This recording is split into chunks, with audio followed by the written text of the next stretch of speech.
Always a delight to know that you are still stuck to your integrity station, Splash 106.7 FM. 17 minutes past 8 in the morning across the rock city of Abeokuta. It is the 12th day in the month of August 2020. This is Panorama. I'm pretty much sure you've been enjoying great programming from the hour of 6 down to this point. Now, like I said earlier, it's time for Panorama. We are live on Facebook, so connect with us there on Facebook. Get involved with the conversation also on Facebook. Splash FM 106.7, the feed is right there. You could also share that feed to your friends, to your family members, and enjoy what you're watching and enjoy what you're listening to. We're also there on Twitter. So make use of Twitter to get involved in the conversation as well. At Splash FM 106.7. And as I would always say, yes, make use of the hashtag Panorama while you send us your tweet. Good morning to you, Lola. Good morning. Good morning, Ogun State. Good morning, Nigeria. Hello, everyone. Welcome to Panorama. And by the way, did I introduce myself? My name is Chibuzor. Adizua. I'm Lola Meduteni. Happy International Youth Day. Are you a youth, by the way? They said the age range for youth in Nigeria is 15 to 29. 15 to 29? Yes, no, that's 15. to 35. 35? Yes, and I think it's 18 to 35, but it might be 15 to 35. But I'm sure 35 is not the... adults. Youth yes, not adults. Yes, it's 35. Regardless of whether it's 30 or 35, I'm still solidly a youth. However way you want to look at it. Are you a lazy youth? That's not even a thing. Are you a lazy Nigerian That's youth? not a thing because, we're going to get to that on our issue of the day, which really is about this year's International Youth Day 2020 theme. But, we're going to talk about the lazy Nigerian youth narrative and whether it's actually justified. Because if you remember, yes, like over the weekend, was it over the weekend that there was outrage across social media because of an interview granted by, or a webinar held by the Diezani Alison Madweke, where she said Nigerian youths are not hardworking these days and look up to Yahoo boys as role models. Very rich coming from her. Meaning she's hardworking and she did it the right way. So yeah, we're going to talk about all of that later. A huge chunk of Panorama this morning will focus on that. So youth, if you're listening to us, you could also get in the conversation later on, like I said, on Facebook as well as on Twitter. Well, let's get into it now. So where does the pendulum swing to as a cause of the unending insecurity ravaging the Northeast, residents of the region, the Nigerian military, or could it be to the northern governance? A former deputy of governor of the Central Bank of Nigeria, Dr. Obadiah Mailafia, says repentant terrorists revealed that the 7th northern governor is a Boko Haram leader. He said, and I quote, "Some of us also have our intelligence networks. I have met with some of the bandits. We have met with some of their high commanders, one or two who have repented. They have sat down with us not once, not twice. They told us that one of the northern governors is the commander of Boko Haram in Nigeria." Such bold statements has resulted to an invitation from the Department of State Services, DSS. Could there be any substance to this claim? What could be the result of the invitation? Could all these be a case of politicizing insecurity? A hullabaloo erupted yesterday from human rights groups and activists as a reaction to the decision of an upper Sharia court in Kano State, which sentenced the musician Yahya Sharif Aminu to death for blaspheming Prophet Muhammad. The organizations, in separate interviews with The Punch, described the penalty as anti-poor and wondered how many corrupt politicians had been convicted by Sharia courts in the country. But the Kano State Hizbah board told The Punch that it supported the death penalty for Sharif Aminu. The constitutionality of such a decision has come to the fore. Was the Sharia court within its right to proclaim such a verdict? August 12 is a day set aside by the United Nations to encourage both member states and the general public to understand the needs of young people, to implement policies to help them overcome the challenges they face, and to help young people into the decision-making process. A day earmarked to celebrate youthfulness in its entire splendor, a day to reflect on what was and prepare for what is to be. A day for elder statesmen to look beyond the politicking and power tussle and critically look at what the future holds for the youth of their nations and generations to come. Flowing for this as our issue of the day, International Youth Day 2020. Youth engagement for global action, harnessing the power of Nigerian youth. This is Panorama.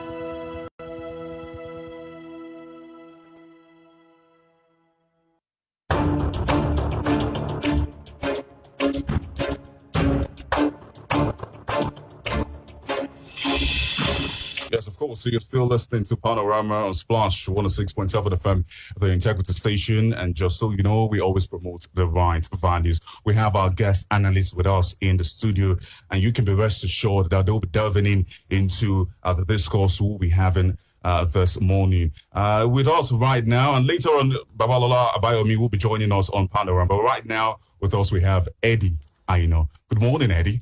Good morning. Can I say Happy International Youth Day? I can say that to you. Yeah. You see the controversy, between you and Lola. Yes. When you talk of youth, generally it's between 15 and 40. But within the Nigerian political context, yes, you have youth leaders in PDP, APC that are 60 years. So it depends on the way you look at it. Can one say they are young at heart?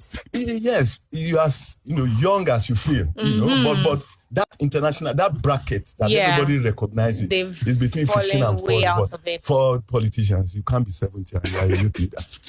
Well, let's get into it this morning. We start off with the dailies. I will check out the headlines there, as well as try to analyze those headlines we would be having this morning from the newspaper.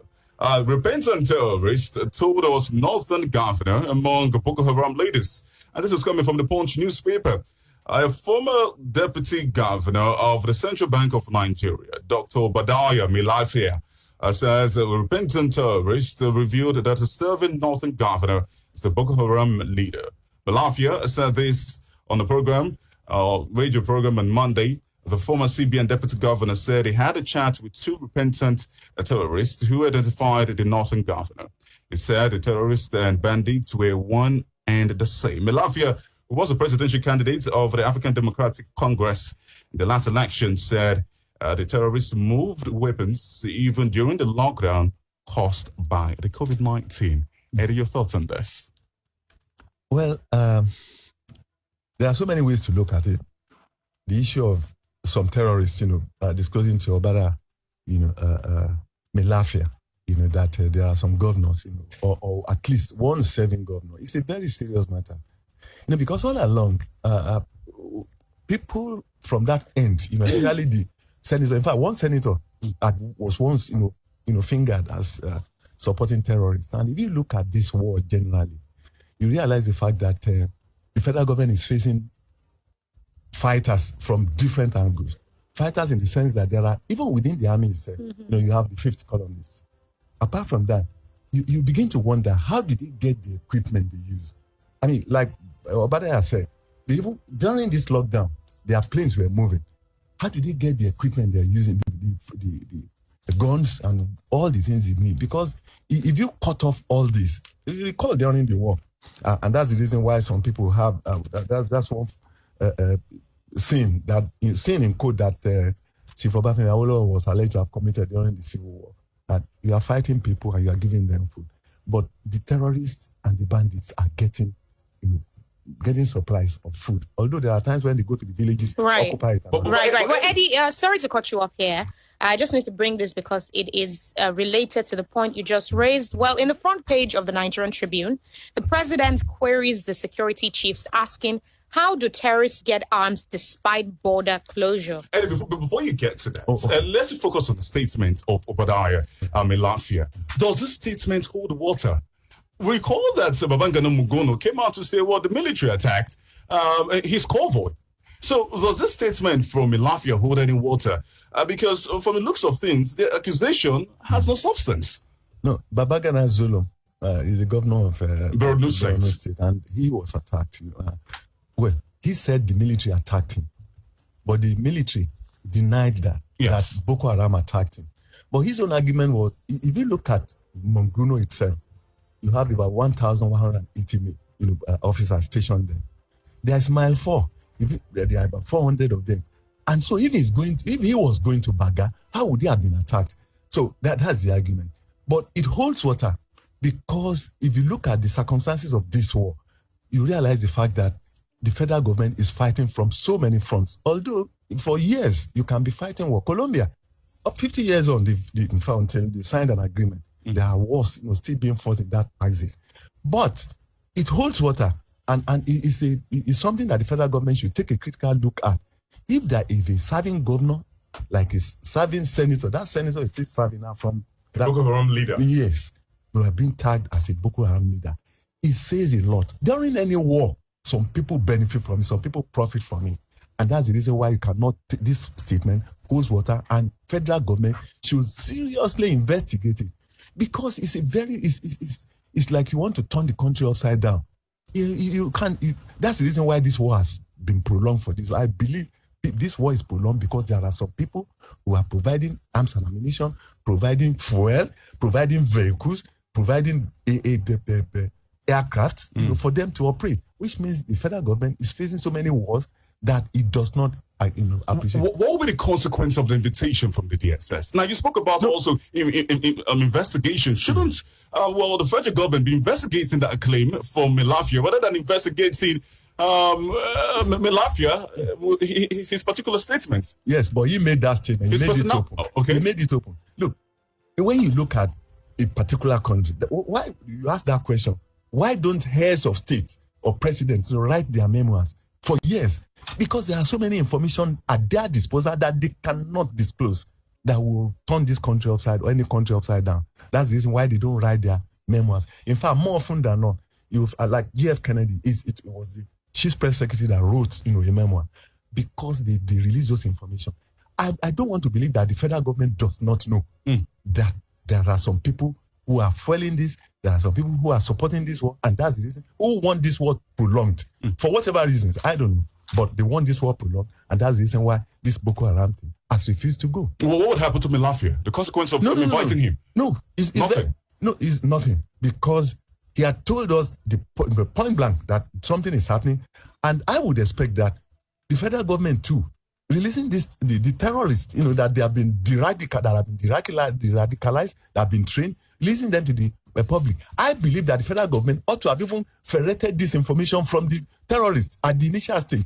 But if they didn't, and somebody is now coming out to say, yes, we will see the federal government, the two people that told him, that this thing is happening, they will investigate for that and it may help the country. I think he's bold enough, and I respect him a lot if he can, because the federal government appears not to be in charge of this war. For whatever reason, they've done their best, but their best is not good enough, according to Monguno and the federal government. So they should use this as a launching pad to thoroughly investigate everybody around that area, whether you are a governor, whether you are a senator, whoever is involved and is working against the unity of this country, and territorial integrity. The person should be brought in. There's another interesting story from the Punch newspaper, and this is taking the spotlight there. A major headline: outrage greets death sentence on Kano musician for blasphemy. Human rights groups and activists on Tuesday reacted angrily to the decision of an upper Sharia court in Kano State, which sentenced the musician Yahya Sharif Aminu to death for blaspheming Prophet Muhammad. The organizations, in separate interviews with the Punch, described the penalty as anti-poor and wondered how many corrupt politicians had been convicted by Sharia courts in the country. But the Kano State Hizbah board told the Punch that it supported the death penalty for Sharif Aminu. Sharif Aminu, age 22, was on Monday sentenced to death for committing blasphemy against Prophet Muhammad in a song he circulated via WhatsApp. He was accused of committing the offense in March 2020, after which protesters burnt down his family house. The court commander general of the state, his order, Dr. Sandy, we are in support of the court verdict because anybody who does what he did deserves to be killed. That is what the law says. That is what the law says, but it's beyond that. What is blasphemy? If you look at the dictionary, blasphemy is talking irreverently, about somebody who is revered. And if you are not talking irreverently, you are talking in such a way as to malign. Because if you look at Prophet Muhammad, God bless him, he's somebody that is larger than life. He was larger than life, and the Muslims take him that way. Now, this issue has to do with religion. And religion is an opium of the masses. Let's take a critical look at it. I will come to why this Sharia thing, has become big. Because it was during under Obasanjo, and he called it political Sharia. And he was clever at that point in time. He didn't take it. His wife was alleged to have used leaflets, of the Quran, Holy Book, to pass feces. And the court, he said, throughout Kano, they were dangling it about. It happened in Niger State. It happened in Gudu, Gombe State. Some people were alleged to have, and they were lynched. In fact, there was a lady, this Gombe issue, there was a lady, lecturer, it was during an exam, and they alleged that she collected a bag, from one of the students and, smashed it on the ground. And the lady cried out that it was against the Quran, and, it happened that way. Recall in Kano, there was this woman that they alleged that she didn't allow them, to perform ablution in front of her shop, and she was killed. So that is it. Remember Danish cartoons. Remember in Kaduna there was to be a beauty pageant, but because they thought the way they dress, so it didn't take place. It had to be taken to London. So I'm citing all these examples to show that religion in that part of the country is serious matter. Elsewhere too, it happens. There was this satanic verses by Salman Rushdie. When fatwa was placed on his head by the Ayatollah Khomeini of Iran because he wrote against the Holy Prophet. So that is just divine. That is religion. But this time around, it's religion versus constitutionalism. Our constitution says the individual, you have the right to move, you have the right to associate, you have the right to religion, to your sect, and everything. But this time around, the Sharia has taken over in Kano. But is the Sharia too legal? Yes. Was it approved by the State Assembly? Yes, it was approved. And that's the reason why you have the Grand Qadi of Sharia. So it's there. So it's something that is very deep. It's a serious matter. But the question some people are raising is all over the world. Even death sentence on its own, it's no more popular. In fact, in Nigeria in the 70s and 80s, Aneni and all the rest of them, when armed robbery took over Nigeria and they were being shot, it didn't stop armed robbers from operating anywhere in Nigeria. So that's the question. Then again, some people believe that it is against human rights, that there is a law of libel.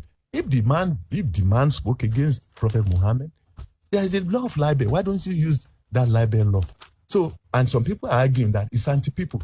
It's pro this Sharia law judges only the poor people. And that's true. The man, Jangaba, whose son was caught in Zamfara State, by the then governor, a poor man. They said, you stole something small? He said, yes, I agree. And the guy was laughing even after the hand had been cut off. So that is religion for you. So the question people are raising is it proper, to kill somebody for, because of what he said? That's the question. But I would also like to know, now, you spoke about the fact that, the Nigerian constitution stipulates that, you have fundamental human rights. Right, yes. The freedom of association, religion and the likes of that. And ability to speak, freedom to you also spoke to the fact that, the Kano state legislation, supports that act. Yes. Now, so which... Obviously, they are saying this case should be taken to the Supreme Court. So, you're not a lawyer, but, where will the judgment fall on? The Nigerian Constitution or the Kano State legislation? Adegoroye, is of the opinion that if it goes even to appeal, not even to Supreme Court, that they will upturn it. But I doubt it. I doubt it because the law of Kano, that's what they are going to use. The State Assembly passed that law, the Sharia law. And that was the reason why Obasanjo said, yes, it was a political Sharia. But Sharia is Sharia. They have Sharia in all the states of the northern part of the country. So in as much as the State Assembly passed it, I do not see how it's going to be upturned. Yes, it's against the individual human rights. But this time around, there are laws in Kano to say, if you do this, If you talk irreverently about Prophet Muhammad, this is the penalty. And you know it, you saw it. So, isn't it ironical that you would forgive terrorists. Repentant Boko Haram members for somebody who comes out to say he blasphemed against God, Allah, you're killing him. Yeah, even the forgiveness we are talking about, forgiving terrorists and bandits, it's debatable because so many Nigerians are against it. The people in IDP, don't forget what this war has cost Nigeria.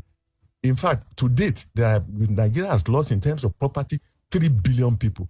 And the people that are 3 billion naira in terms of the property that have been destroyed in the Northeast. And in terms of people killed, over 30,000 people have been killed.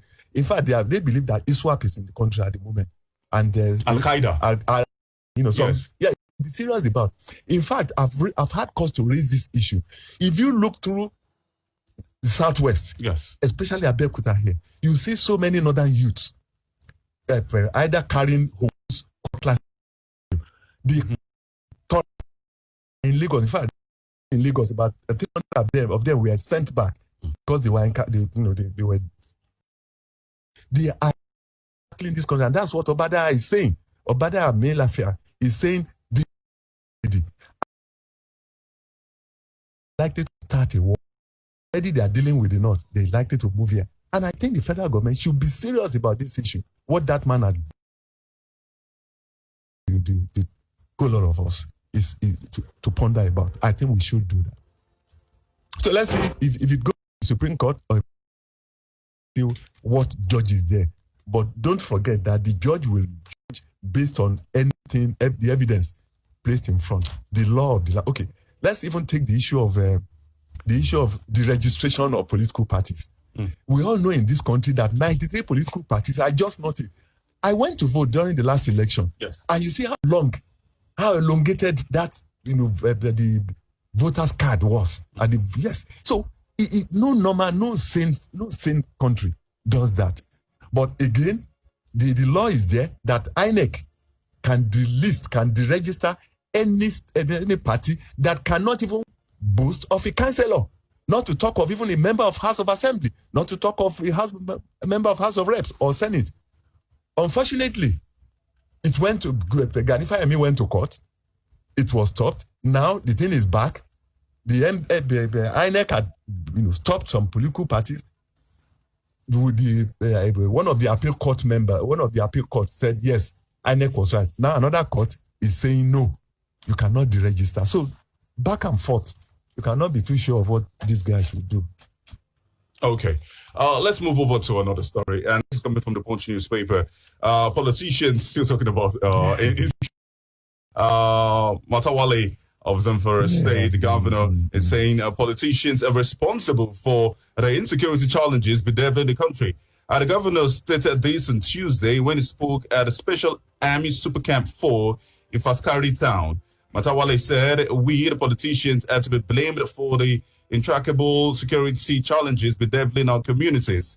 It is evident that some politicians exploit insecurity for political gains. These unscrupulous politicians would hardly commend the military for their successes at the battlefront. However, they would be eager to rush to the media to report attacks by bandits or miscreants. Is he attacking someone here? Yeah.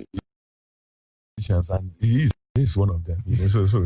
But I think it's talking sense. It tags along what we have been discussing all along. Yes. That this war couldn't have been pronounced 12 years. I mean, it started in 2009, and now here we are in 2020. 11 years on, we cannot have a hang on it. Yes, initially, Boko Haram guys, some local governments, about 14 of them in number. Yes, we got them off the local government, but now. In fact, there is allegation that some 3 local governments are even in the hands of Boko Haram. So the man is saying the same thing, that some politicians are behind it because some politicians, some businessmen do not want this war to end because some people are benefiting from it. What worries me is if a governor of a state is being alleged to be associated with Boko Haram, what of the oath that the governor swore to uphold the territorial integrity of this country, to uphold peace, to ensure, that people are wealthy, that people are healthy, that people are safe, and welfare of the people. How would you have if a governor of a state is supporting Boko Haram? It's worrisome, and I think the federal government should do something this time around. To do. Well, away from insecurity in the northeastern part of Nigeria, let's go about education there. And IPIS, this is coming from the Punch newspaper. IPIS is a foreign platform, says ASU. The Academic Staff Union of Universities has described the integrated payroll and personal information system introduced by the federal government as a foreign platform that should be discarded immediately. And the chairman of ASU University of Port Harcourt branch, Mr. Austin Sado, said it was unthinkable for the personal data of Nigerians workforce was already in the hands of another country. Speaking in an interview with The Punch, Sado explained that rather than embrace the IPs, the federal government should consider using the University Transparency and Accountability Solution, which he described as an indigenous platform. He pointed out that the union had been waiting for the federal government to invite it for a demonstration of the proposed payroll platform, adding that the government was not showing any interest in the UTAS. Sado disagreed with the claim that the IPs was introduced to the university system with a view to fighting corruption. He said, and I quote, the IPs is not hosted in Nigeria. It's a foreign platform. So for you to now harvest the data of your entire workforce and keep it in a foreign country is quite questionable. We don't understand what the objectives are, and it portends great damage for this nation. It is unthinkable for the government to harvest such data. Unfortunately, people do not understand what it means to have the data of your workforce hosted by a foreign country. The IPs is a foreign creation. It is domiciled overseas. It's not a Nigerian product. Is it good enough reason for rejecting it because it's not a Nigerian product? This issue of IPPS had been taken back and forth. There have been arguments and counter-arguments. The ASU has its own argument, and the government has its own argument. In fact, there was a time we believed that as a government, the federal government is the employer, and some state governments, are the employers of ASU members. Yes. And that whatever your employer says, you should abide by it. Okay. But when you look at the collectivity, the generality of the ASU members, and the need to harmonize technology, I do not see anything wrong in even federal government, looking at the ASU version of this thing, because we just have to get somewhere. They say it might be sabotaged. They say IPPIS might be sabotaged because, it's a foreign product. No, the sabotage they are talking about has to do with the one that is being used by the federal government. ASU has its own version, its own variant that is saying, look, let's try this indigenous. The indigenous version. Yes, you don't place the entire workforce in the hands of foreign, companies. But again, if you look at it, what is the information in this country that is not in the hand that anybody cannot ferret? If you want, it had been going up and down for the past 6 months or 9 months. I cannot toy with the educational system of this country. If the fight between ASU and FG, who suffers for it? The students and the parents. So I think at a point in time, I would think that yes, the federal government can insist we want to use IPPS, but if you have a better variant, ASU is saying our members have gotten this. Why can't the federal government try it? So that at least one is good. What can you use it? But I'm to be fearful that it's always dictating to the federal government what it wants every time. This is what I want. I want it done this way. Well, on many occasions they have suggested what they wanted, and the federal government had taken its own. Okay, for instance, federal government is owing them so much. Point in time, there were visitations to the universities, and ASU came up, and that visitation panel recommended certain amount of money in billions, to be given to the universities, to reorganize the universities, to rejig it, to rebuild it, and provide all necessary equipment. But the federal government only gave them just the first tranche. Even in terms of the amount of money they are owing us, The federal government just whatever it has, it gives. And that is the cause of the problem by reneging on agreements. Yes, if you are the employee, you cannot determine for the employer. Yes. That is the normal thing. But there are times when we are talking of intellectualism, we are talking of academic individuals forming a union. If they have, after all, doesn't the federal government take development, from the universities? In fact, federal government established institutions, research institutions, to be able to benefit, from it. Although more often than not, we don't take whatever comes from, those institutions. For instance, the first Pando Yam came out, from a university, and the federal government ought to have seized that opportunity. But they didn't get it, they didn't buy it, they didn't improve it, they didn't take it. And I think a Chinese company took it, and that's the reason why you now have your Pando variant. So that's another thing entirely. But back to your question, yes, much as the employee cannot determine for the employer. But when an issue of this nature that has to do with technology, and the university is a citadel of learning, you have researchers there, there are scholars there. If they now come out with something, say, okay, instead of all this, let's look at their own variant.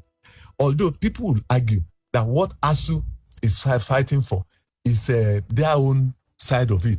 That like some lecturers attend so many, take lectures in so many universities and all that. How do you capture it and all that? But in the interest of the nation, I think the two parties should come together, and because we cannot, the way it is now, if ASU goes on strike, plus all this pandemic and what have you, if and when it ends, we thank God that Russia has come out with a vaccine now. If and when it ends, then we will now be back to square one. And ASU's, I'm not holding forth for ASU, but I listen to them a lot. What ASU is saying is that with the federal government's version of this IPPS machine, they are shortchanging them. In fact, so many universities, so many polytechnics that are initially tagged along, they are now saying, no, we are not interested in it because we are shortchanging us. My salary is not what it used to be. So which means something is wrong with the federal government variant. Why can't the federal government take a critical look at ASU's time, and see if it can solve all these problems? Okay, well, let's now go over to Edo State. This is coming from This Day newspaper. Showdown looms in Edo. 17 lawmakers insist on seating. Tension has gripped residents of Benin City, the Edo State capital, following the insistence yesterday by a factional group of 17 members of the State House of Assembly opposed to the governor, Mr. Godwin Abbas, to sit in the legislative premises despite the ongoing renovation of the complex. However, the state police command has pledged to be neutral in the political crisis rocking the state, which arose from the disagreements between Obaseki and his predecessor, Mr. Adams Oshumale, a former national chairman of the All Progressives Congress, APC. The 17 lawmakers comprise 5 that were hitherto in the governor's camp, who were joined by 12 others that were sworn in last week, more than a year after those loyal to the governor were inaugurated. The 17 are presumed to be loyal to Oshomole. The speaker of the faction loyal to the governor, Mr. Frank Okiye, had earlier declared the seats of the 12 lawmakers elect vacant. But the governor played down the lawmakers' action, saying the decisions arising from any of their sittings would not be binding on him and the state government. Well, what goes round comes round. It is very sad that we don't even allow institutions to work in this country. Whether legislature, whether the judiciary, or even the executive. There are more often than not, we tend to, to turn things up topsy-turvy, upside down because of our own personal or group interests. If you look at it generally, in so many states of the federation, including Ogun State, governors are always worried about who the speaker is. And that's the reason why I'm saying allow institutions to work. No governor had ever taken the House of Assembly with levity. Because one, you want money, you want to borrow money, it must be approved. You want your laws to be approved. You want to run government seamlessly without any problem with from them, either oversight function or whatever. And that is what we are seeing now. But some governors are wiser.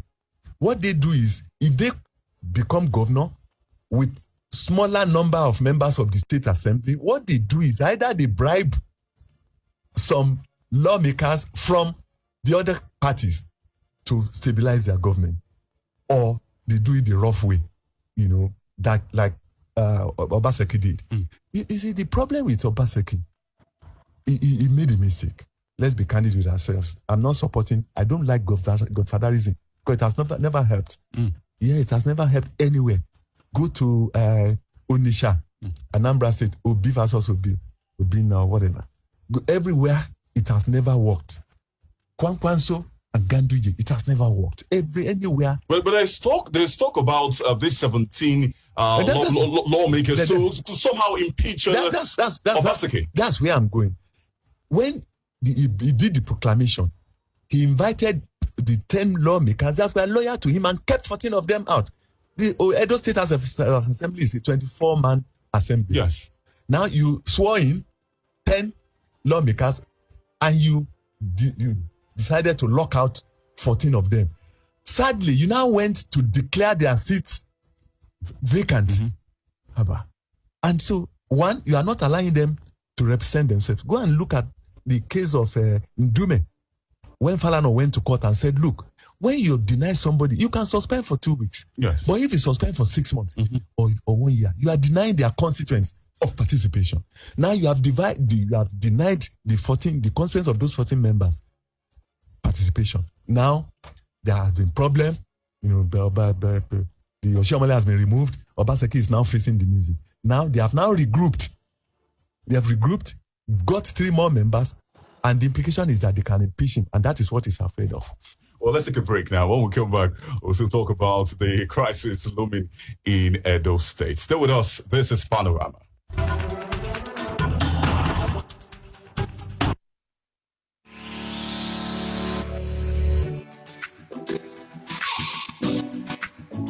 The management of West Midlands Communications, operators of Splash 106.7 FM, wishes to notify the general public that our scope of business operations is limited to radio broadcasting as of now. For the purpose of clarification, it is not in any form connected directly or indirectly to any real estate business in Abeokuta or anywhere else. Splash 106.7 FM would not be responsible for any liability or otherwise that emanates from such transactions. We shall continue to serve you with good quality content at all times. Regards, management.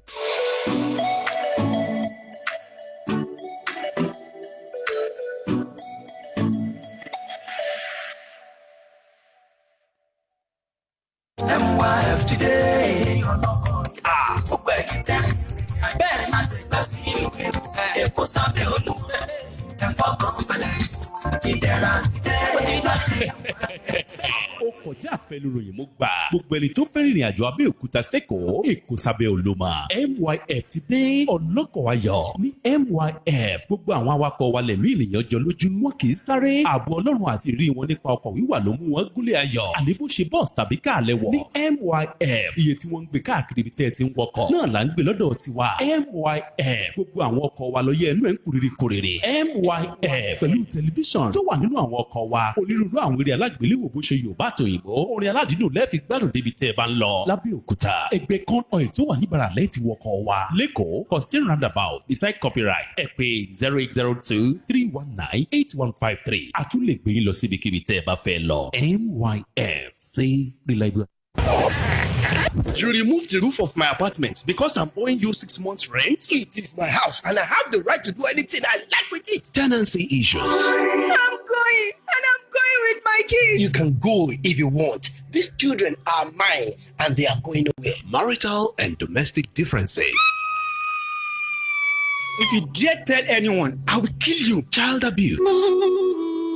All these with human rights issues and many more will be looked at from the legal perspectives on Man and the Law. Man and the Law with Desmond Iwachuku on Integrity Station Splash 106.7 FM every Saturday from 10 a.m. Only the top notch in the legal profession speak on this program. Man and the Law, digging deep into the law of the land. With work and memos and meetings, deadlines, hustle and bustle. Does this sound like a typical afternoon? We flip the script with music. I just flip the switch. Flip, flip. I don't know nobody else. Entertainment gists, top 10 countdown, Number 1. and more fun stuff. Tune in for Splash Extra every weekday and Sundays from 12 p.m. to 3 p.m. Yeah, you heard it right. 3 solid hours to lighten up your afternoon on the Integrity Station Splash 106.7 FM. Let's have fun while you work. ẹ gbọ́ kí lẹ máa fi dáhùn ìbéèrè yìí tí wọ́n bá bi yín pé ilé-iṣẹ́ tó ń ta ilẹ̀ wo lẹ lè fi ọwọ́ ẹ̀ sọ̀yà tó jẹ́ olóòótọ́ àní tó kọ́kọ́ sọ pé bí o bá ti san ìlàjì nínú ilẹ̀ tí o fẹ́ rà wàá gba ilẹ̀ rẹ wàá máa bá iṣẹ́ ilé kíkọ́ rẹ lọ wàá sì máa san owó tó kù díẹ̀díẹ̀ fún odidi ọdún gbàkọ̀. ilé-iṣẹ́ wo lẹ pè é ẹ gbà á. ilé-iṣẹ́ IAS Unique Homes ní ilé-iṣẹ́ IAS tó ti wá fọbalẹ̀ lójoojúmọ́ làwọn máa tẹ oníbàárà lọ́rùn sẹ́ẹ̀ ti wá ní àjọṣepọ̀ tó dánmọ́ sán mọ́. ó mà ṣe o.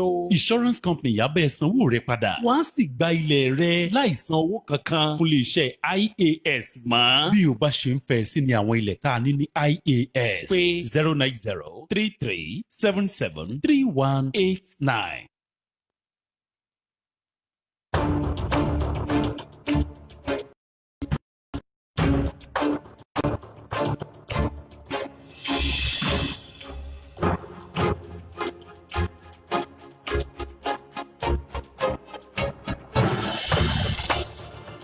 Yes, this is Panorama on Splash 106.7 FM. We still have our guest analyst with us in the studio, Eddie Aino. We're talking about the crisis going on in Edo. Now, a report came out yesterday that the Imo State House of Assembly maize was used in Edo. Now, the Imo State House of Assembly has now denied rumors that its maize was used to inaugurate the pro-Adam Shomela lawmakers in Edo State. The chairman Imo State House of Assembly Committee on Information and Judiciary, Dominic Ezeohora, said the legislators' maize did not travel to Edo State. He exonerated the House from the political upheaval in Edo State. Well, he went further to say that the maize of the assembly was intact and in sacred custody. Well, the maize is the symbol of authority. Yes. In fact, without the maize, you cannot see. Mm-hmm. And those people sat. Yes.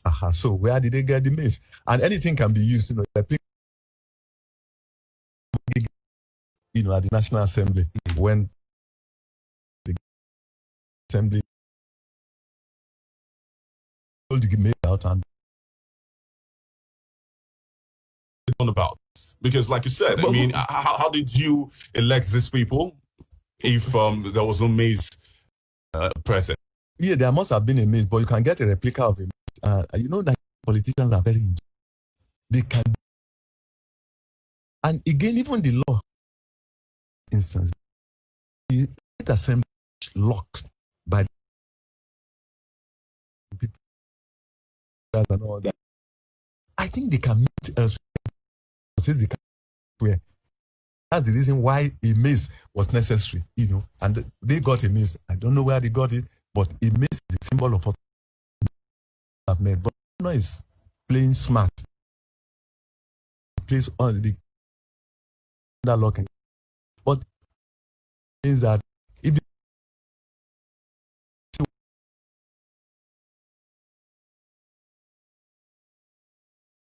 who is the Attorney General of the Federation and the Minister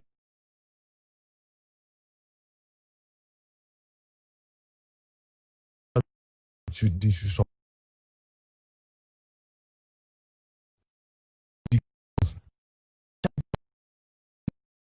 the governor, in fact,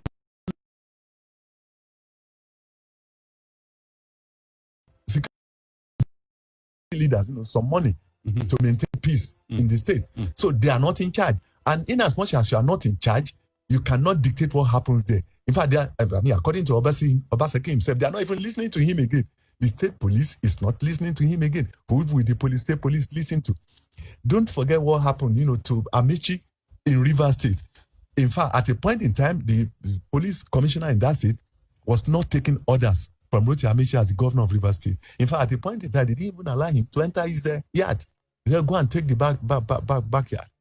That is the power. That is our own jaundiced federalism, lopsided federalism we are practicing here. It cannot happen in the US because they have the state police, they have the federal police, even local governments have their own police, the mayors, they have their own police. The university system has its own policing system. It cannot happen there, but it can happen here because we have seen it. When Fayoshi was to mount the saddle in Ekiti, they used the federal police, federal everything to ensure that Fayemi then, the sitting governor, did not even win his local government, although he's back there now. But at that point in time, they did it in such a way that he did not win his local government. And that's the federal power. The DSS, we saw them shooting on there, and so they didn't even allow some governors of ACN then to come into Ekiti. So that is federal power, and that's the reason why we are clamoring that our constitution should be changed, should be rejigged, to ensure that all these things don't happen. But I'm afraid Obaseki may be holding the wrong end of the stick, because it's now fighting the federal power. Because it's not. I mean, ordinarily PDP is not at the federal level. Mm-hmm. So Obaseki is fighting the federal power, and in as much as the president had given the flag, to Ise Yamu. In fact, all governors now, except one perhaps. And so someone's saying, well, because he's fighting federal power, there's no way he can win the election. Let's wait. Fayoshi won the election against Fayemi, who was the incumbent governor at that point in time. So federal might can be used, and that's the reason why we are saying we don't allow institutions to work. Elsewhere, it won't happen. Look, all life, every life matters. This George Floyd, case in the US. Trump, as the president of the country, wanted to, bring in federal police, a federal everything into that area. The National Guard. National Guard, to ensure that the demonstrations were stopped. Mm-hmm. But I recall I watched that video when the person who led them there saying, no, just allow them to demonstrate. I'm not going to listen to this order. And so it happens. That's the kind of federalism we have in that place. Even ordinarily, when Trump had a telephone call with the Ukrainian president, the person who listened to it, although he was fired, but he said, Mr. President, you had this call. And it nearly got Trump out of office. The House of Reps they sacked him, impeached him, but the senators left him. So what I'm saying is that some people believe in America there is a system there, but we don't have a system here. If care is not taken, I don't see. Obaseki is fighting. PDP is not in. PDP is not in power at the federal level, and we know how the misuse in court, allegedly, federal might. By the time the election is, look at what happened in Osun, the rerun election. They just gave white handkerchiefs, to certain people that they know are going to vote for them, and the other areas they just cordon it off. So they couldn't vote for Adeleke, and that allegedly. And the present governor of Osun State won the election. So that is federal might. So I'm afraid, for Obaseki. We'll keep tracking the events happening in Edo City crisis. But let's check out another story now from the Punch newspaper. Assembly considers punishment for cultist parents. The parents of youth found guilty of cultism in Lagos State may become liable for punishment if a bill for the prohibition of unlawful societies and cultism in Lagos is passed into law. This was part of the submission of some lawmakers at the State House of Assembly during plenary on Tuesday. The members were discussing the bill sent by the Attorney General of the state, Mr. Moyosore, if I got it correctly. Moyosore. Moyosore. The Speaker of the House, Mudashiru Obasa, said there was the need to differentiate among the various types of cultism in the country so as not to create another problem while solving one. But according to him, he said we need to look at the way and manner weapons are used. The existing law should be seriously looked into, he added. He went further to say the bill to the House Committee on Judiciary, which is directed to report back to the House in 3 weeks. In his contribution, the majority leader of the House, Sanai, representing Agumbeade, representing Ikorodu 1, says sponsors of cultism were not captured under the bill. He said the suspected students should be investigated before suspension. Parents of students who engage in any cult group should also reliable? I think that is being misplaced. Although I want to agree that unlike before, yes, our values have gone down. Unlike before, our parents used to keep tab on us. But these days, parents go look out for money to take care of their children, and some of them leave their children, with nannies in the creche and what have you. And some are so busy. I mean, a banker, for instance, that is in office till 8 p.m., a lady. What does she know about it? By the time she comes back, the children are sleeping. And so what values are you imparting in them? That's one side of it. So to that extent, you might say parents are not, taking enough care of their children. But on the other hand, when it comes to cultism or other drug-related matters, you cannot blame the parents, because some students, they put on double face, or two faces, or two-face Idibia, or two-face whatever. When they are home, they pretend. In fact, those of them in cultism, I've seen cases like that when a boy was shot in this Abeokuta along Moshood Abiola because he was a cultist. He ran away from Ibadan. They tailed him here and killed him. And the parents couldn't believe it. This guy, cultist. Where he doesn't show it. When Arrow was 50 years or thereabout, I was in NTA. I went to cover Arrow at 50. Arrow Neuropsychiatric Hospital, for network news. And you wouldn't believe it. The children of people I met there during my investigation, during my report, were children of professors, pastors. You won't believe it. Would you blame? They don't show it at home. And it was like, how could they get, most of them that were repatriated from abroad to Arrow for treatment were children from well-to-do Nigerians. People you don't even expect them, their children to be in that bind. It has happened. So you cannot blame parents. You cannot take them. How would you I've sent my... But of course you cannot blame parents. But some would say, well, if you're a cultist, the fear that your mom or your dad might be in prison due to your actions might just, deter you from that cult. But is that lawful? Is that legal? Look, they want to make it legal. No, you can't. If you make it legal, some people will challenge it because look, you cannot. Like I said, some people put two faces. Some of our children, when they are home, it's a different kettle of fish. When they are in school, even at primary school level, at secondary school level, they are cultists now. There is one school along, Mokola axis. Some secondary school pupils now, or children, are going to be good children, obedient children. But when they get to where they go to, then they become wild. So you can't blame parents. So do you think this bill will see the light of day? No, there will be hearing, and people will go and work against it and speak against it. You can't hold me responsible. Look, for my child's actions. No, especially if my child is an adult.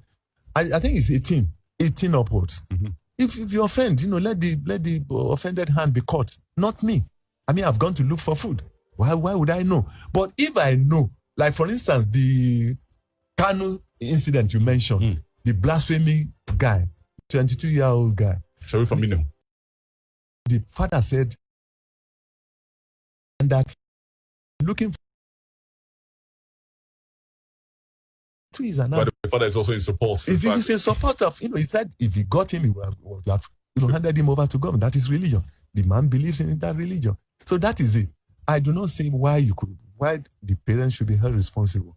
Okay. Now to the This Day newspaper with the headline that reads, House NSIP probe, not connected to Oshibajo's office. The House of Representatives Committee on Public Account said that its investigation of the National Social Investment Program of the federal government has nothing to do with the office of the Vice President, Professor Yemi Oshibajo. The chairman of the committee, Honorable Wale Oke, who made the clarification yesterday when the Permanent Secretary, Federal Ministry of Finance, appeared before the committee, said the House was aware that the office of the Vice President was only responsible for policy formulation and monitoring of the program. When he said, and I quote, by records, the Office of the Vice President is responsible for policy formulation and monitoring of the National Social Investment Program. Issues bordering on procurement were handled by the Ministry of Budget and National Planning, which has now been merged with the Ministry of Finance. We have it on record that the Ministry of Budget and National Planning handled all issues of procurement from 2016 to September 2019, when the Ministry of Humanitarian Affairs was created. The chairman, however, asked the permanent secretary in the ministry, Mrs. Olushola Idowu, and his team to liaise with the three-man ad hoc committee to reconcile its audit queries and report back. I thought, well, with the NSIP, the National Social Investment Program, it's all good. So why probing into it now? Well, unfortunately, the vice president has been, all these responsibilities have been placed on his laps. He was the one that was distributing money physically, to for money matters. But they give them all kinds of names. The people in market, collecting 10,000 trader money, trader matter. And all. Unfortunately, his office is in charge of it, and but like he had defended it on many occasions, or the chief press secretary, Lola, he does not deal with money. That's the problem. He deals with policy formulation, but there are times when we journalists, when we just cash in on, it has involved the vice president, and so let's blow it, out of proportion. But I know the little I've seen from that man from afar off, I'm sure he will not be involved. Even the social investment thing we are talking about, either direct transfer of money, to individuals, trader money, market money, and what have you. Yes, it may be involved as a symbolic gesture, to distribute money, but not necessarily, being involved in the amount of money or handling it or whatever. I'm not holding forth for him. But what I would think is, let the State Assembly and the National Assembly, let them investigate. The problem is, why the Vice President investigated? Why can't even the President be investigated? That's the problem we have in Nigeria. There are some individuals we believe are too, big. Monica Lewinsky and Bill Clinton. Monica Lewinsky's case was investigated by an outside investigator, a private investigator. They have that system in America. Why can't we have that system here? If somebody, however big the person is, they will look into it and they'll make sure that the investigation is done thoroughly. And even if the president is wrong, and that was why even Bill Clinton too was impeached by the House of Representatives, the Senate decided. I think that is what we should do here. Vice President, yes, anybody can be investigated, but let's not allow politics, to becloud the entire thing. Motekun is now operational in Ondo State. Akeredolu State, from the paper. Ondo State Governor, Mr. Oluwarotimi Akeredolu, yesterday inaugurated a state security initiative at Motekun and expressed optimism that no criminal element will disrupt the relative peace being enjoyed in the state. He said with a workable synergy among the leadership of the security agencies and that of Motekun, a watertight strategy capable of arresting crimes even before they occur would be good. Akeredolu security, lives and property of anything, adding that during the launch of the outfit at Ibadan, in his second-term ambition in line. Akeredolu expressed his readiness to champion the cause of a better, safer and prosperous society and country, said he was determined not to pay lip service to the role of government, which is to seek the welfare and protection of the lives and property of the people. Motekun now operational in Ondo State. Will they fulfill the mandate of giving protection to the lives and property of the people of Ondo State? Well, that's the constitutional provision. I think it's in Chapter 2 of the Constitution of the Federal Republic of Nigeria that security and welfare of the people. But unfortunately, it's not justiciable. I think that is the problem we have in Nigeria. Elsewhere, government or the governor or the president to court to say you are not taking care and majority according to but banditry, we have kidnapping, you have rape, you have killings in Kajuru, in Southern Kaduna and all the rest of even different parts of the country, in Benue, and nobody is taking the government to court because it's not justiciable. However, I think that is what should happen. And I'm expecting that even some states, either in the middle, in the central, in the north central, or even the southeast and south, you follow suit. Because, like we said, the governor is not in charge of security apparatus. It's not. Because if he calls the governor to say, okay, there is a problem in Olomori, I want you to draft out your men to go and kill.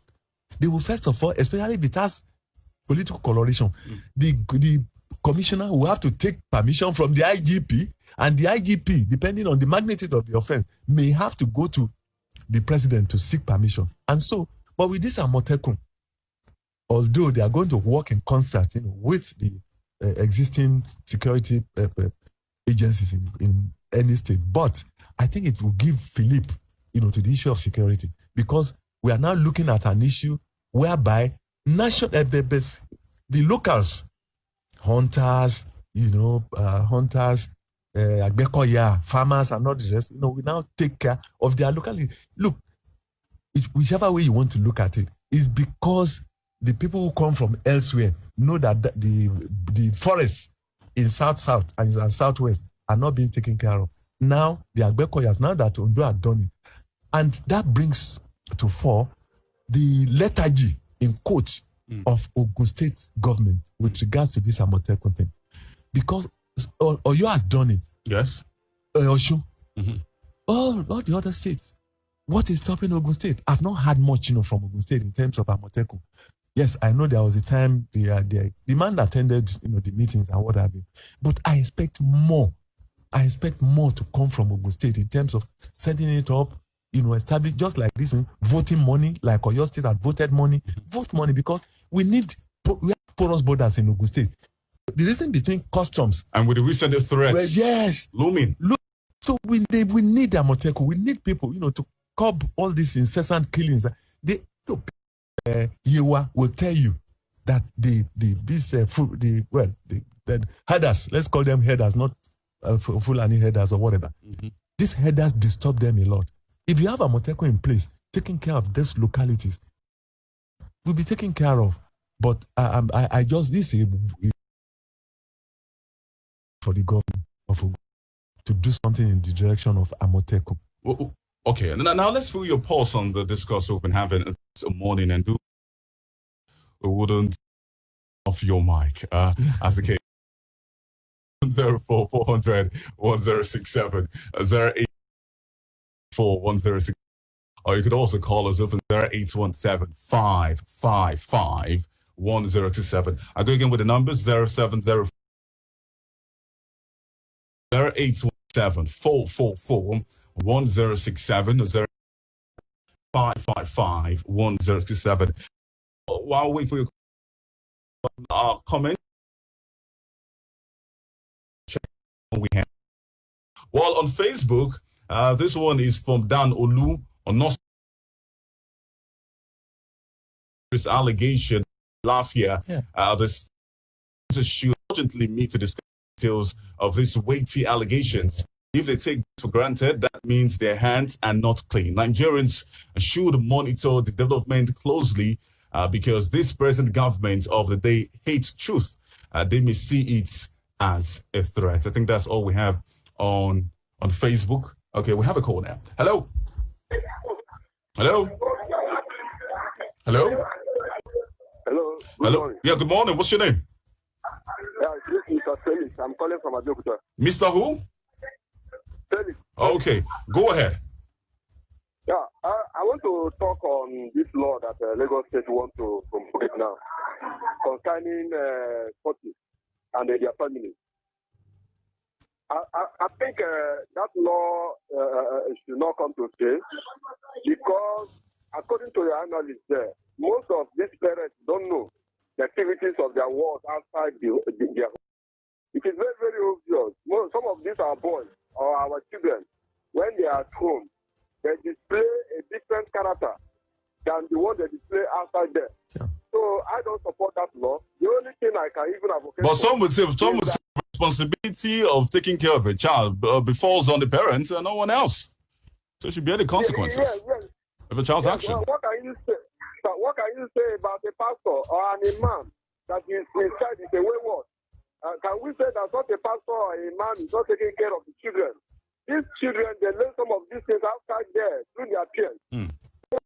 I don't think that punishment will be meted out to their parents. But what I will advocate for, sir, is that this courtship, I think it is the same thing with rapists. The same punishment should be meted out to courtists and rapists. I don't see any difference between courtists and rapists. If rapists should go for life imprisonment, courtists also should go for life imprisonment. But we also have a better society. Thank you. Thank you very much for sharing your thoughts with us. Lola, do we have any tweets on Twitter? On Twitter, we have Oluwatosin Oyedele who says, #Panorama. Buhari is the third Nigerian president since Boko Haram started in 2009 to have asked, where did the criminals get their arms, as a self-indictment and hypocrisy of the Nigerian ruling class. The ruling class know what we, the ruled, do not know about insecurity. On many occasions, Ali Modu Sharif and Ali Ndume have been fingered as having links with Boko Haram. Yet, no investigation, interrogation, prosecutions of these people have been reported to have been carried out. Nigeria is obviously not ready to end insurgency. Edun Abayomi says, good morning, youth leader Chief Eddie. ASU has done well in inventing their own platform to counter the federal government's IPPIS. We will also implore them to use that same energy in finding an antidote to COVID-19 like their counterparts are doing elsewhere. Honorable Ademolake Vanguard says the allegation from Dr. Mai Lafia is grave and should be properly investigated. There is no doubt that some people are sabotaging the fight against Boko Haram, but we would not ever have imagined that a state governor could be fingered in this. We await the outcome. Finally, Akorede Camille says, not sure Governor Obaseki will allow the lawmakers to sit before election unless they choose a different location. Edo election is nothing short of do or die. Yeah. Okay. Well, let's now take a break. Now, when we come back, we'll delve straight into our issue of the day. Stay with us.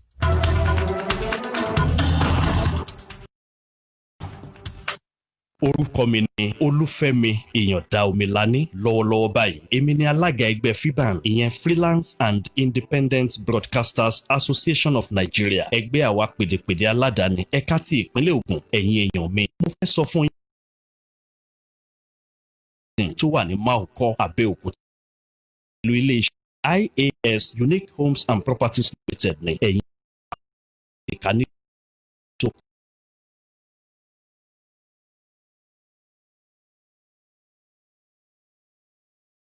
lójoojúmọ́ lọ́sẹ̀ ọ̀tá sí wàhálà náà ṣàmọ̀ wípé ilé-iṣẹ́ S kò ní bá wọn he ìrà kò ní dá sí ohun tí ogun garden tó wà ní 0903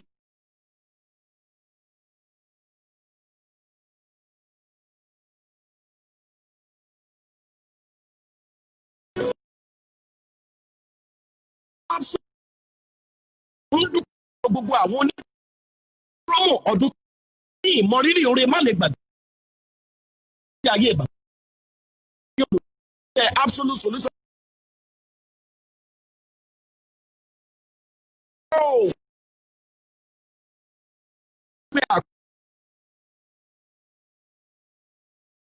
bẹ́ẹ̀ ni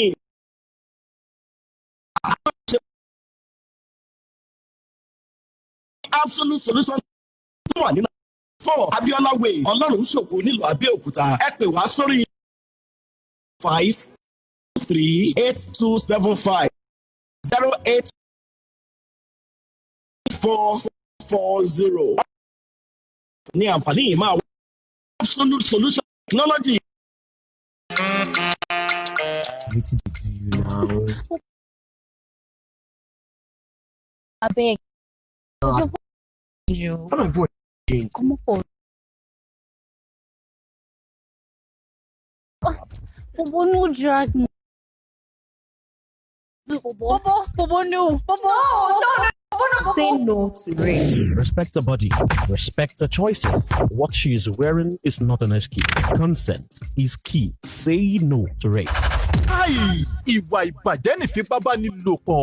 Báwùjọ ò ṣe fojú rẹ̀ wò ó. Bẹ́ẹ̀ lẹ̀sìn ò fààyè gbà. Òfin ilẹ̀ wa gan ò faramọ́. Ìkànnì ọmọlúàbí Splash 106.7 FM ló ní ìwà ìfipábánilòpọ̀ burúkú já. Consent is by choice. To do, not by force. A no. No, say no to rape. Say no to rape.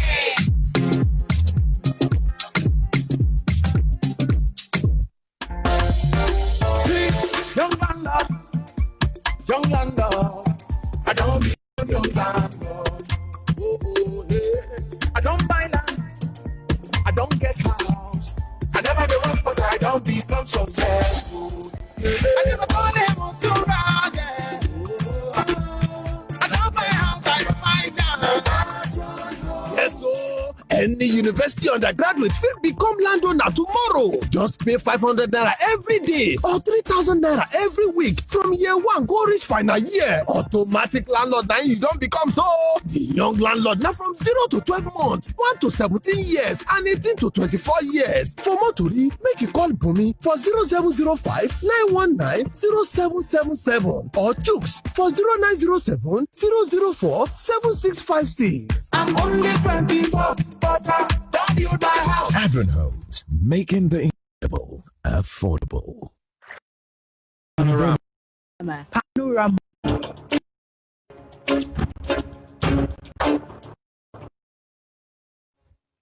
Glad to know you're still with us.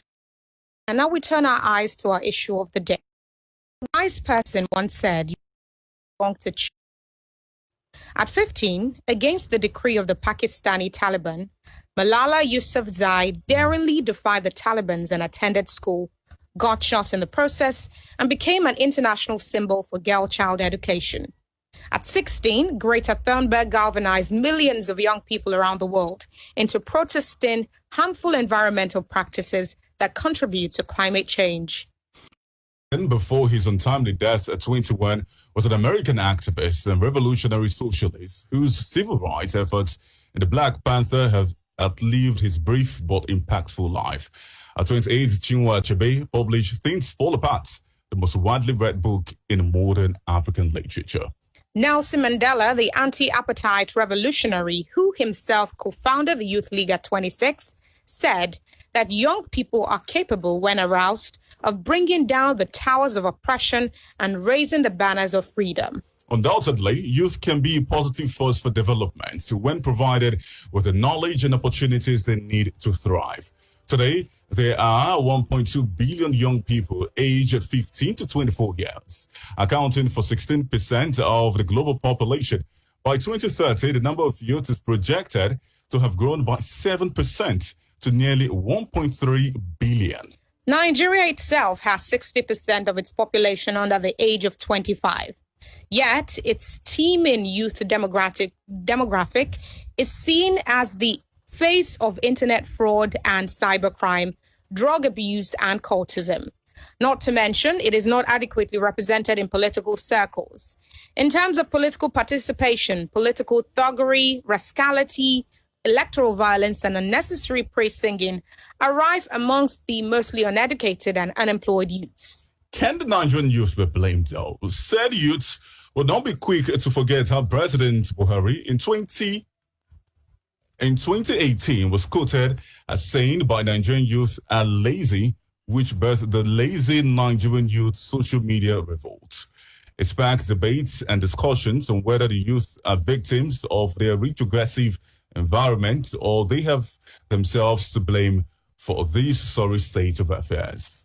We'll discuss which it is as well as the way forward. In commemoration of International Youth Day 2020, how can Nigerian youths engage for global action and harness their power? This statement by the president reads, or read at the time, more than 60% of the population is below 30. A lot of them have not been to school, and they're claiming that Nigeria is an oil-producing country. Therefore, they should sit and do nothing and get housing, healthcare, education free. Now, the president didn't just say this. At another event, he also said that some Nigerians in the UK, mostly youth, are disposed to criminality and should not be granted asylum there. Now, can we, in all fairness, because the president's sentiments at the time, some people agreed with it. Yeah. Some people used the Ijaw youths, the Niger Delta youths as an example, saying they are the ones who are standing in the way of developments in the Niger Delta, vandalism and all of that. But can we in all fairness say that Nigerian youths are lazy and uneducated?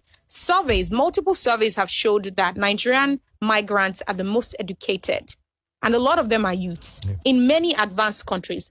So does this not point to this so-called laziness as a function of their environment, as opposed to something that is inbuilt and inbred in the average Nigerian youth? Yeah, you've reeled out a lot of statistics on the youth.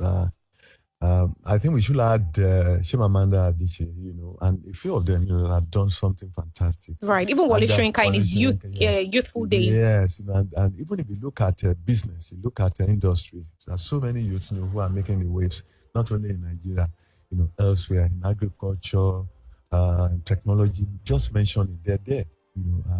Even at this guy, on ICT, that Nigerian in the US, so many of them. Mm-hmm. But the question is, why do people migrate elsewhere? Why do our youths, migrate elsewhere?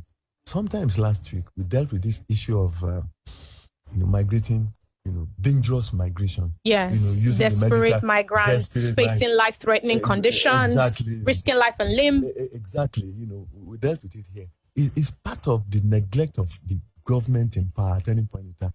If you look at it from the 1960s, about 11 people from the north had headed this country. And if you look at the south, you talk of Azikwe, you talk of Shaga, and talk of GJ, right? And Obasanjo. And yes, you look at it from that perspective, you find out that when you look at some other statistics, like from the north, you have 12.5 million youths, girls out of school, children out of school. There are 10 million from that end. If you look at from the south, 2.5 million. That's even as far as if you look at the issue of Amejiri, the northerners have pauperized their people. Because these youth we are talking about, the majority of them come from that end. And even the Boko Haram we are talking about, some people have the opinion that it's a fight against the state for not taking care of them. And largely, you look at the government, from 1960 to date, only a sprinkles would you say had focused on the youth. Because the youth is the fulcrum of development anywhere in the world. We're talking of China. China is 1.3 billion. Mm-hmm. India is 1.2 billion. And largely, most of them are youths. But what they do in India, for instance, every year they send nothing less than 700 abroad, to go and study engineering. We are not developing our youth. Even to get scholarship in Nigeria, you have to know somebody. Mm-hmm. And I recall Aminu Kanu said, Nigeria will not be better. Nigeria will be worse for it until the son of nobody, who knows nobody, who does not know somebody, who knows nobody can become somebody.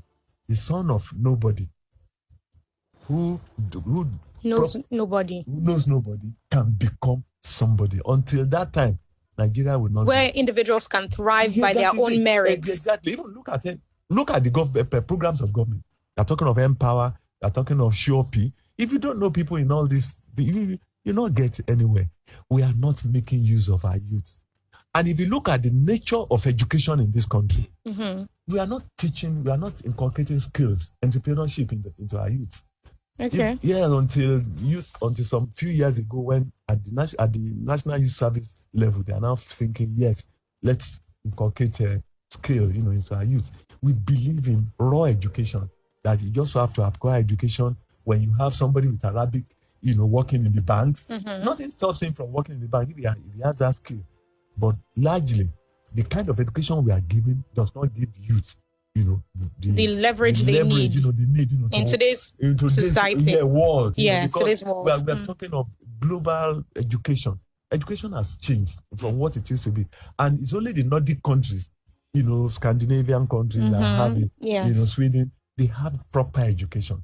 At the level of the primary, they designate people. They divide you, based on your knowledge mm-hmm. into whether you go into Royal Education, University, or you go into technical. They see which one you're more apt at, and then they help you, and that's the reason why they go.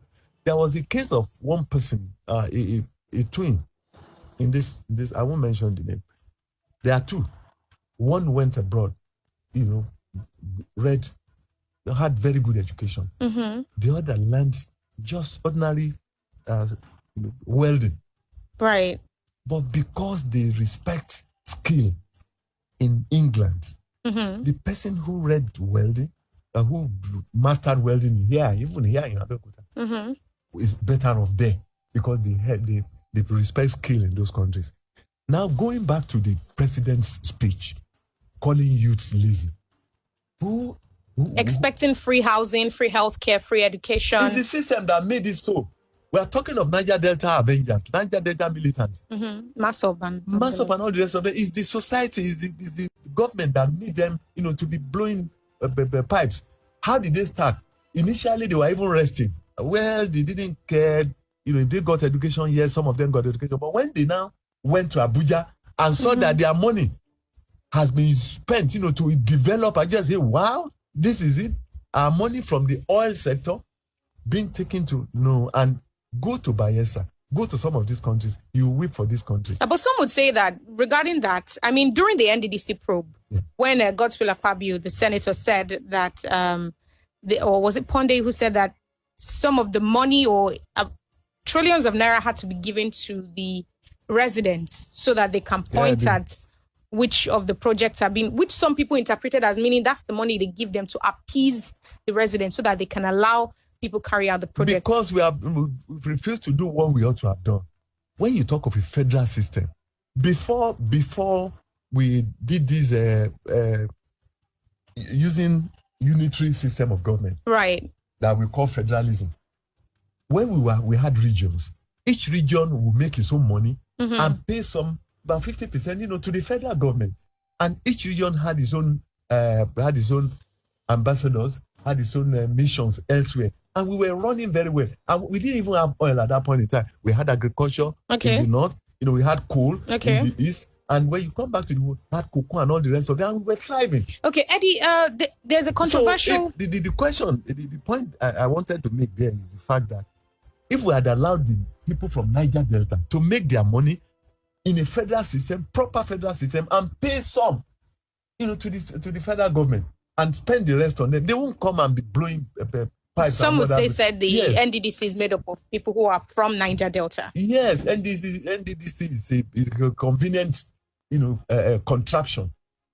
You have NDDC, you have Niger Delta Ministry, you have 13% elevation, you have 1% ecological fund to satisfy them. Okay, ordinarily, it shouldn't have been so. We shouldn't have depended on oil from that place. If that oil has come from the north, we wouldn't have this. In fact, some people are now saying yes. Now that we are getting oil from the north and some other things, especially gold and all, what have you. Already federal government picked out gold to say, okay, we want to be mining gold, and we now be paying, the derivation and what have you to them. Let us do the proper thing. The old notion, right? Might agree with it, that the age of activists and martyrs is gone. That they were the ones in their youth. I'm talking about people like Anthony and Ahoro. Yes, in their youth. You can list names.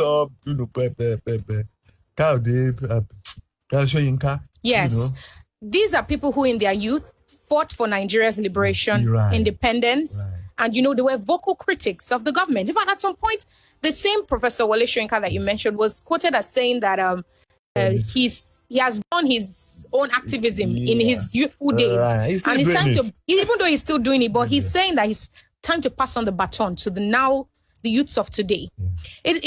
Some people believe that age is gone and that the youths of today, they don't have that spark, they don't have that fire. Do you agree with that? Yes, I agree. They don't have that spark because we pauperized them. Contest election are not too young to run. What did they come out with? In fact, less than 300,000 votes. And so many of them. Because they didn't have the money to run an election. They didn't have So you're still pointing back to the system. To the system. It's the system that had pauperized them. You cannot, Youth cannot win election. Macron in France, what he did was he belonged to parties, to the ruling government. Younger guy, had his own had his own job, had everything, and was working towards them.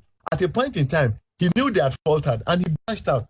And because he had distinguished himself, people followed him. Although now, but the fact remains that you anywhere hardly can do it. Talk of GF, those guys at that point in time, but they are from a rich family. They had the money to run. And people will donate money for you. But we have established parties in this country that will not allow each time election to took place. Infiltrate their ranks. If each time election took place in Nigeria is between the two ruling parties, PDP and APC. I do not see what was the performance of all these guys, these youths. In fact, the question now is how would the youth 2023 is around the corner. And nobody is fielding any younger candidates. We don't hear of. But are you sure the youth themselves cannot be blamed for it? Some say that their efforts to amount to little, that they should have started their preparation as early as now, or even as early as the 2019 elections were concluded. Ended, yes.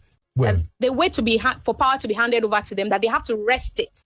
Look, even among themselves, they were fighting. At a point in time, they wanted between Mogalu, Showore, and they were trying to find a consensus candidate. They couldn't find it. Yes. They couldn't find a consensus candidate. If they had gotten a consensus candidate and did a fantastic running round and were able to convince, look, if the women vote for them, if the youths vote for them, they will make it. But unfortunately, even among themselves, they were not. There was division. There was division. So if you don't have money, we have a very wrong system in Nigeria, electioneering, and it has started way back in 1960. We don't the system we had. In fact, at that point in time, you had a system whereby regional governments, regional parties, Awolowo won in the west, Azikiwe in the east, Tafawa Balewa in the north. In fact, to form a unified government, to form the national government, you have to align. That was the reason why NPC had to align with NCNC of Azikiwe. So we are divided already. Ethnicity is just part of it. Eddie, let's talk about a tag that has perturbed me in recent times about the youth. And that is the fact that most, within your age bracket, would say that most youth are materialistic and we want the fancy lifestyle. But some would say, well, it's really not the fact that we are materialistic, but the fact that we are ambitious. What would you say to that? Well, the tag of youth being materialistic. So many Nigerians are materialistic, because we grew in that system. Unlike some other countries, like you're talking of Russia, Soviet Union, and whatever. But when Soviet Union was there, but even Russia now, even China that used to be, a welfare, just one party state, had opened up, to allow even some millionaires to emerge. So materialism is the system you're running, the system of government we are running.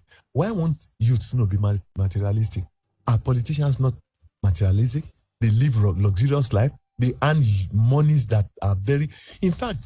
Eddie, are you disagreeing with what Desiani Allison said, that youths these days do not want to work hard? They're looking for shortcuts instead, which is why they venture into cybercrime. No, I agree. But what's the percentage of people in cybercrime compared to people who are in good jobs? And there's always a talk that almost every Nigerian youth is a Yahoo boy.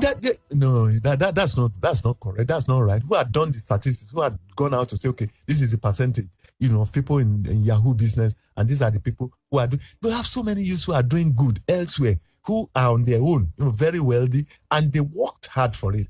But the fact remains that the political class, the leaders, do not show the kind of character that the youths can emulate. What they can emulate is even the churches. You pray for, they have this tag, in the church. They pray for money, pray to get money, not, to be capitalistic in a way. Even that is what, that is the church is preach materialism. They preach materialism, and that's what they encourage. So the youth these days have a lot to emulate in terms of people living big. And we have this notion that ours is an oil company, oil country. We have this money and it has to be spent. Well, unfortunately, the money is just in few hands. I read... And they're old hands. Old hands. I read Lamido's, well, sprinkles of youth, the Kogi man. There are so many of them who are youth and all that. But go to the National Assembly. Even see the Abo man that hit the woman. What happened? I mean, you cannot, they said, no diligent prosecution. That shows you the class. Sanusi made this calculation, 36 million for the senators, 25 million for the House of Reps, and he calculated it. Even if you give 90,000, according to Sanusi, if you give 90,000 to one youth, you can imagine the amount of youth that this money will go into. But rather than go into spending it for the youth or even development, infrastructure, we are not. Look at Nigeria. In fact, some people have argued that the infrastructural development under the military was more than what we have on ground now. Than what we have on Eddie, we'll have to ground. wrap up here. But in just probably 30 seconds, what words do you have for the Nigerian youth as today marks the International Day for Youth? Well, let me take it from the point of view of politics. We need our youth to infiltrate these parties. Because that was what happened in Philippines.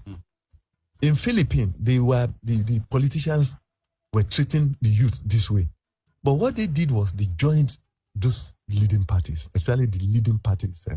They infiltrated the place, and their aim was to punish people who had siphoned their money abroad and pauperizing them at home.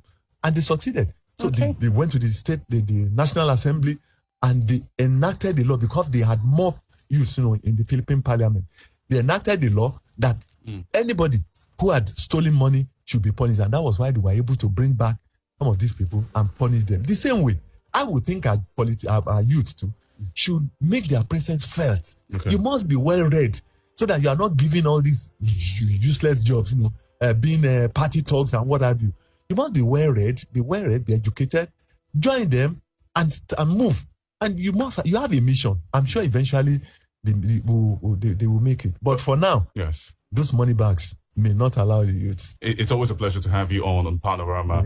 Eddie, I know, public affairs analyst as well as a veteran broadcaster. My name is Uzo Adizua. Enjoy the rest of your day. Stay out of trouble. And please always put up your mask. I'm Lola Meduteni. Have a fantastic day.